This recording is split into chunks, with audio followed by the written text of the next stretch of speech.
Ya, assalamualaikum warahmatullahi wabarakatuh.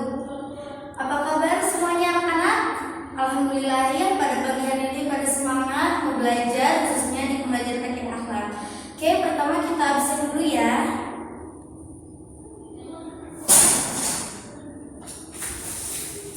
Oke, kelas 11 IAI 1 ini. Ai Mutmainah Sabani hadir. Alma Amelia Putri sakit, kenapa? Oh, baru hari ini. Ya. Intan Pujawati Lestari hadir, alhamdulillah. Isma Hidayati, alhamdulillah. Ini Mas Noah, Mita Hidayati Putri, Neni Nur Aini, Novaliza, Nur Kamila Firdianti. Oke, alhamdulillah. Alhamdulillahirobbilalamin, semuanya banyak yang hadir ya. Di sini yang tidak hadir hanya satu orang, yaitu Alma. Alma katanya sakit, kita doakan teman kita yang sedang sakit semoga cepat disembuhkan oleh Allah Subhanahu wa taala dan cepat-cepat bergabung lagi dengan kita di sini untuk belajar ya. Baik anak-anak, begini untuk minggu yang kemarin kita telah membahas tentang cara menghindari dosa besar. Salah satunya ada menghindari dari zina, LGBT dan sebagainya. Nah, untuk itu kita harus termotivasi untuk menjauhi dosa-dosa besar itu. Kira-kira apa yang harus kita lakukan? Yaitu harus menaati atau mengikuti adab-adab Islami yang telah ada dahulu ya. Jadi Islam itu adalah agama yang sempurna yang mengatur segala aspek termasuk dalam hal-hal yang kecil. Nah, maka dari itu untuk hari ini kita akan membahas mengenai berbagai adab yang kita temui di keseharian. Apakah itu? Yang pertama,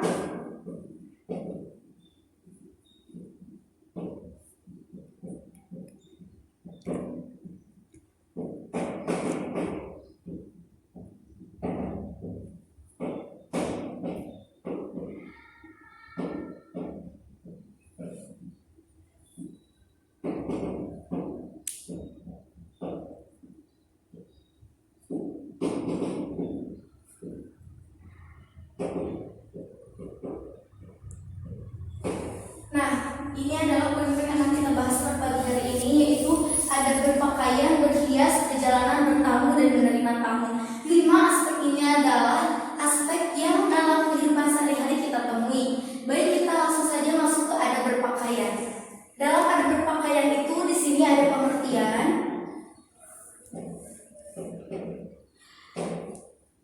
Berpakaian itu pengertiannya apa? Nah, dalam buku Akidah Akhlak yang mungkin teman-teman di sini, anak-anakku di sini sudah ada yang membaca ya. Setidaknya Al-Quran itu menyebutkan 3 kata untuk pakaian. Yang pertama adalah al-libas. Libas itu artinya adalah penutup atau dapat diartikan sebagai penutup lahir dan batin. Yang kedua adalah siyab atau saub. Siyab atau saub itu artinya adalah bahan-bahan yang memang bahan-bahan itu digunakan untuk pakaian. Dan yang ketiga adalah sorobil. Sorobil itu artinya adalah pakaian. Lalu ada dasar hukumnya.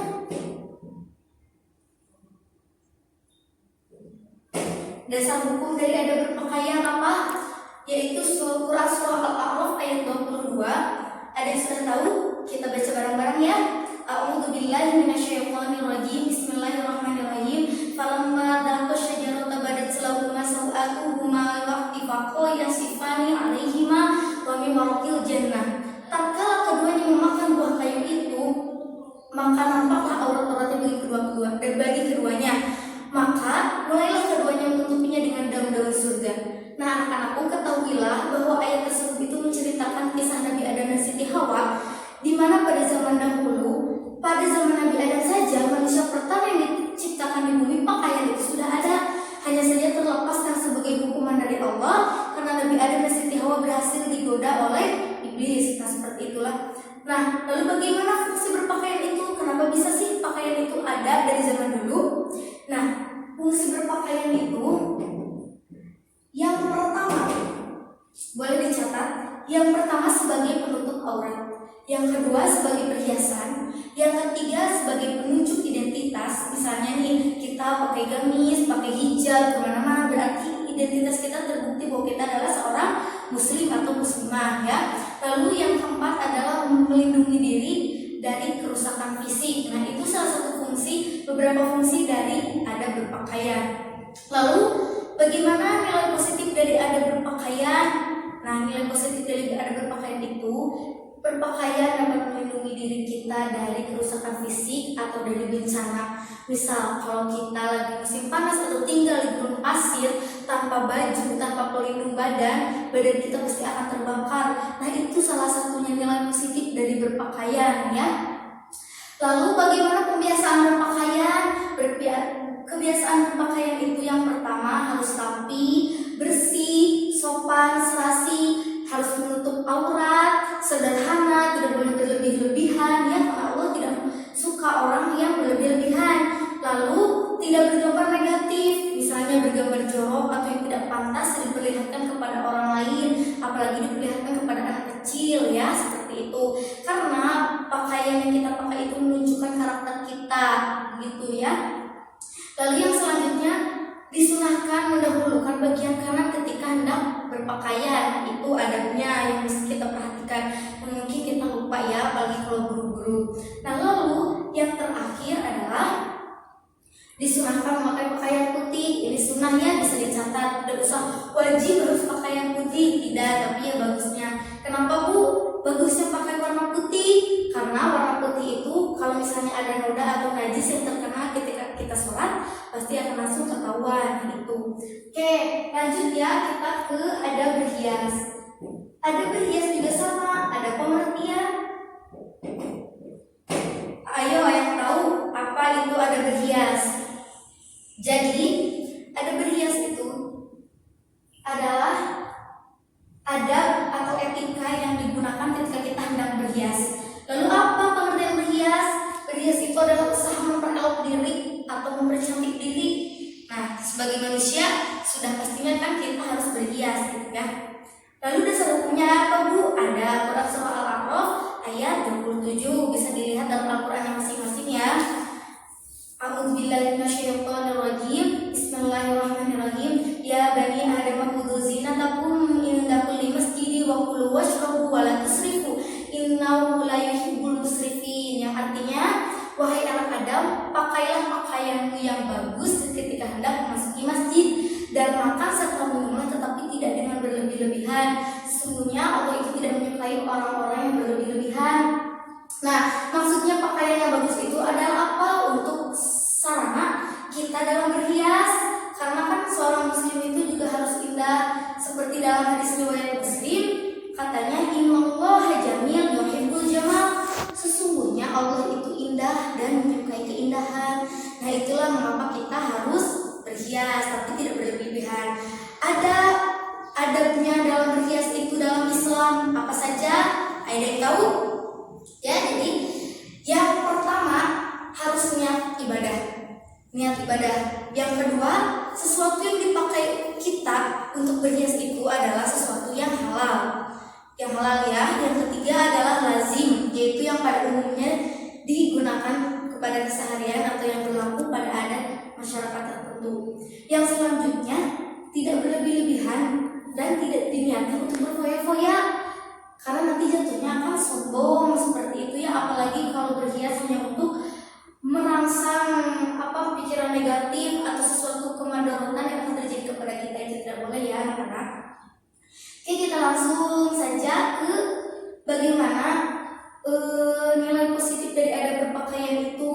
Yang pastinya kalau kita memperhatikan segala aspek yang diatur oleh agama Islam, pastinya kita akan memperhatikan dari hal yang sekecil apapun termasuk dalam berhias. Karena jika kita menuruti apa yang telah diatur oleh Islam, insya Allah hidup kita akan selalu maslahat. Nah, itu nilai positifnya. Pembiasaan adab berhias itu bagaimana? Awas jangan salah, di sini ada dua konteks, ada pembolehan dan ada pengharaman. Pembolehan yang bagaimana? Yang tadi yang disebutkan dalam rambu-rambu Islam tentang adab berhias, yang lazim, niat ibadah dan sebagainya. Lalu bagaimana dengan yang haram?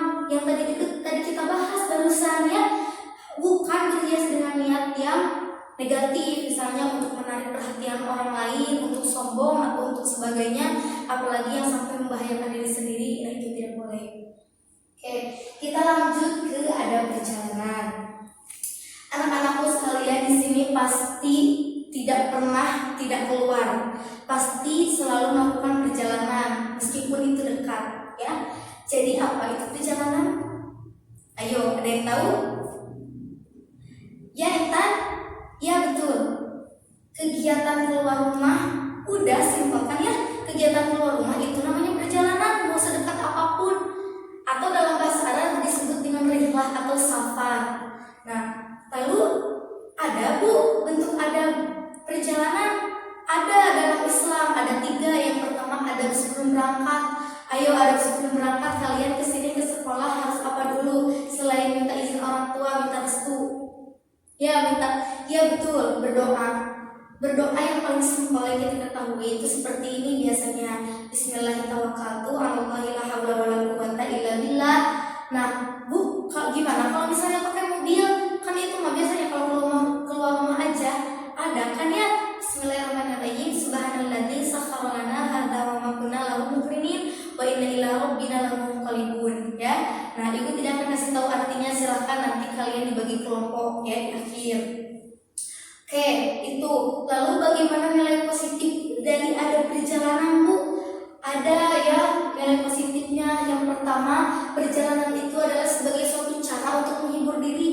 Ya, kan suka ada nih kalau di pesantren kita Bu pengen rihlah untuk merefresh otak. Nah, itu karena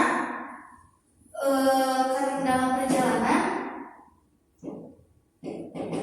karena perjalanan itu dibutuhkan untuk menghibur diri kita dari segala kemumetan misalnya ya nih ya, apalagi nih yang banyak tugas. Nah, yang selanjutnya sebagai suatu sarana mencari hasil dari suatu usaha. Nah, suka ada peribahasa ya di sekitar kita, di masyarakat, kalau pagi-pagi itu jangan tidur, keluar, bangun, cari rezeki. Nah, itu adalah salah satunya nyambung ke ini ya. Jadi usaha keluar rumah itu salah satunya untuk mencari suatu hasil, yaitu kita dari usaha kita itu ya, dagang misalnya kan di perjalanan. Yang selanjutnya, perjalanan itu dapat menambah kawan, wawasan, dan pengalaman baru. Betul ya. Kalau kita melakukan perjalanan, ketemu dengan orang baru, kitanya baik, supel, ramah, jadi saudara, tambah lagi saudara, seperti itu. Lalu kita masuk ke, jadi di sini itu masing-masing, maaf ya, masing-masing sini ada pengertian, dasar hukum, fungsi dan sebagainya, sama seperti yang ini. Yang ini juga sama, ada dasar hukum atau doa yang tadi ya, dan sebagainya. Lalu kita masuk ke adab bertamu. Ini cerminnya ada lagi, habis ya. Yaudah, mungkin nanti Ibu bicara bisa ditulis aja ya, nanti tulis papan juga. Oke, jadi ada bertamu. Bertamu itu artinya adalah silaturahim. Silaturahim itu adalah mempererat tali persaudaraan ya dengan siapapun. Itu harus Islam menganjurkan itu. Nah, dalam adab bertamu itu kita harus memperhatikan etika atau aturan-aturannya atau norma-normanya yang sudah diatur oleh agama Islam. Apa saja? Yang pertama dari adab bertamu itu yaitu mengenal waktu untuk bertamu. Awas ya, jangan sampai kita bertamu ke rumah orang tengah malam. Gak sopan ya, saling mengganggu tidur, dan itu juga bukan waktunya kan. Karena waktu malam itu adalah waktu istirahatnya orang lain. Yang kedua, mengetuk pintu dan mengucapkan salam. Jangan sampai ketika kita masuk ke rumah orang main nyelam aja. Nah, itu tidak ada etikanya ya. Islam sangat memperhatikan adab. Nah, jadi itu harus diperhatikan. Apalagi nih udah kelas 11 ya, masa nggak tahu jurusan AI gitu kan, harus diperhatikan dari hal yang kecil apapun. Lalu yang selanjutnya adalah memperkenalkan diri. Bu, gimana kalau udah kenal ya? Kalau udah kenal mah nggak apa-apa. Kalau misalnya ada yang nggak tahu atau misalnya ada yang lupa ini siapa, perkenalkan diri supaya tidak ada suuzon di antara penghuni rumah dan orang yang bertamu ya. Jadi jangan sampai penghuni rumah ini ada yang bertamu nih, wah curiga ini takut orang jahat atau gimana, makanya memperkenalkan diri dulu. Lalu yang selanjutnya harus berbicara secara sopan, santun dan ramah ya. Kita bertamu masa ngajak bermusuhan. Yang namanya bertamu kita harus ramah, supel, harus baik, pokoknya harus sopan ya, apalagi kita yang datang ke rumah orang.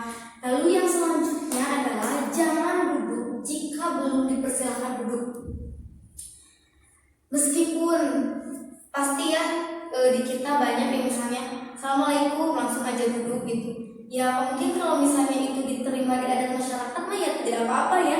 Tapi baiknya gitu, bagusnya jangan dulu duduk sebelum dipersilakan duduk. Nah itu.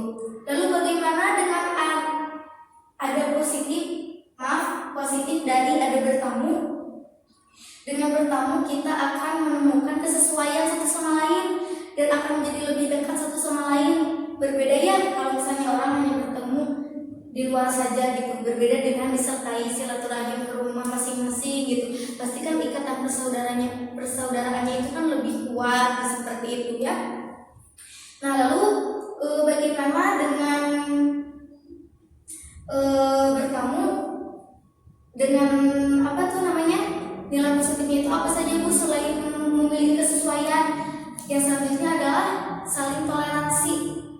Pastinya kan tamu kita tidak sesuai dengan diri kita, tidak selamanya kan, karena yang namanya manusia itu memiliki selera yang berbeda-beda.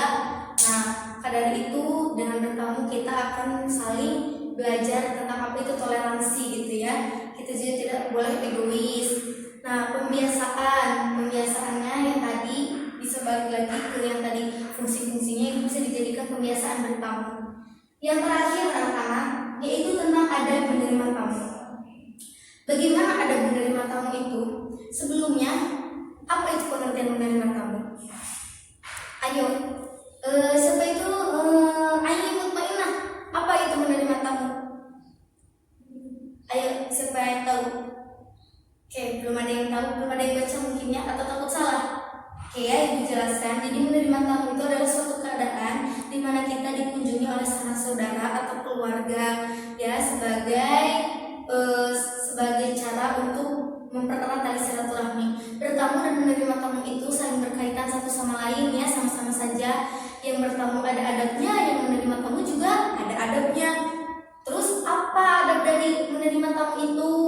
So, siapa yang tahu, yang udah baca bukunya? Ya, ada menerima tamu itu yang pertama menjawab salam.